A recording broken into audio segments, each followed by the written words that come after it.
Welcome back to my mini blog. तर आजपासून कोणतं चॅलेंज घेतलं पुढे ब्लॉगमध्ये सांगतेच मी.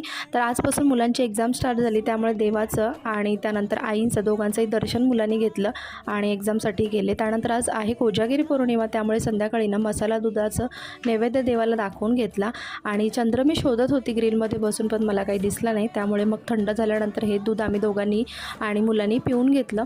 त्यानंतर हा नेक्स्ट डेचा ब्लॉग आहे, ज्या दिवशी मी सकाळी मस्त कॉर्न गरम करून खात बसलेली. तर आजपासून सकाळी हेल्दी नाश्ता करण्याचा मी चॅलेंज घेतलेला आहे. तर पहिल्या दिवशी मी कॉर्न जे बॉईल करून घेतलेले आहेत तर तेच खाऊन घेतलं. त्यानंतर दुपारी जेवण केलं आणि सकाळी मी बटर जे सेट करायला ठेवलं होतं घरी बनवलेलं ते सुद्धा मी आता इथे काढून घेतलं. आणि आज काय जणू खोबरं खिसण्याचा दिवस होता. ओलं खोबरं आणि सुकं खोबरं दोन्ही खिसून घेतले आणि फार माझा हात दुखायला लागला. खूप जास्त थकल्यामुळे इथे मस्त असा फेस पॅक लावून घेतला मसूर डाळीचा आणि त्यानंतर मग घरातली जी कामं होती उरले ती सुद्धा करून घेतली.